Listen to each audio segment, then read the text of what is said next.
रेणु अपने कॉलेज जा रही थी, लेकिन आज उसका मन ठीक नहीं था। लेकिन फिर भी वह मन मारकर कॉलेज गई, क्योंकि कॉलेज में आज एक महत्वपूर्ण सेमिनार था। उसके छोटे भाई की तबीयत ठीक नहीं थी, इसलिए उसका मन भाई के तबीयत पर ही टिका हुआ था।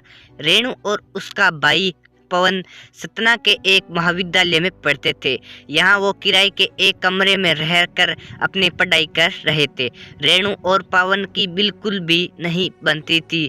दोनों आपस में चूहे बिल्ली की तरह लड़ते थे। दोनों के मम्मी पापा गांव में रहते थे तथा खेतीबाड़ी का काम करते थे। वो दोनों इन भाई बहन की लड़ाई से परेशान भी रहते थे और चिंतित भी रहते थे।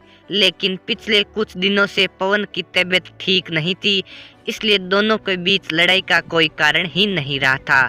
पवन बुखार से पीड़ित बिस्तर में पड़ा रहता था, न ज्यादा बोलता था। रेणु हमेशा गुस्से में पवन के मर जाने की कामना किया करती थी, पर यह सब वह गुस्से में कहा करती थी। रेणु को सब कुछ व्यवस्थित तरीके से चीजें पसंद थी। पवन एक तो घर में सबसे छोटा और लाडला था तथा लापरवाह भी था, जिसकी वजह से कमरे में चीजें वहाँ अव्यवस्थित कर देता था और रेणु की कोई काम की चीजें घुमा दिया करता था, जिसकी वजह से दोनों को बीच में लड़ाई हुआ करती थी।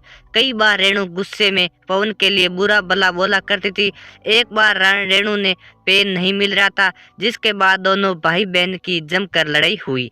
बाद में रेणु गुस्से में कहती है कि भगवान, ये मर क्यों नहीं जाता, मेरा जीवन बर्बाद करके बैठा है। गुस्से में ऐसे बातें कर वह बोल दिया करती थी। पवन ये सब सुनकर मुस्कुरा देता और बहन को चिढ़ाकर भाग जाता।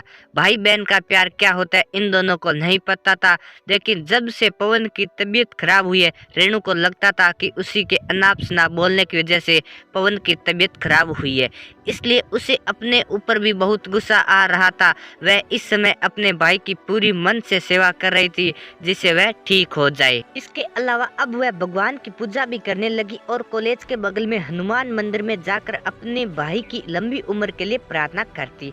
मंदिर के पंडित ने बताया कि बुधवार के दिन व्रत करके जिससे लिए व्रत रखो वह स्वस्थ हो जाता है। यह सुनकर रेणु ने बुधवार के दिन व्रत भी रखने लगी। पवन को जब यह बात पता चली, रेणु इस समय उसके स्वस्थ होने के लिए व्रत रहती है, तो उसके मन में अपने बहन के प्रति श्रद्धा बढ़ गई और उसने भी अपने मनोबल को बढ़ा लिया कि वह भी जल्दी ठीक हो जाएगा, जिससे उसकी पेटू बहन को व्रत न रखना पड़े। और धीरे धीरे कुछ ही हफ्तों में पवन ठीक हो गया। रेणु बहुत खुश हुई और उसने मन ही मन निश्चय किया कि अगर भाई ठीक हो गया तो वह मेहर से शारदा माँ के दर्शन करने जाएगी।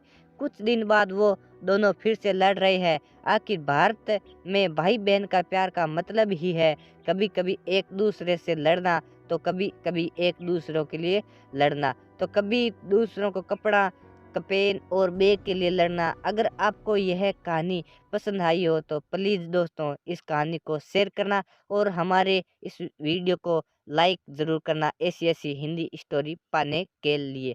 तो गाइज मिलेंगे अगले वीडियो में, जब तक के लिए जय हिंद, वंदे मातरम।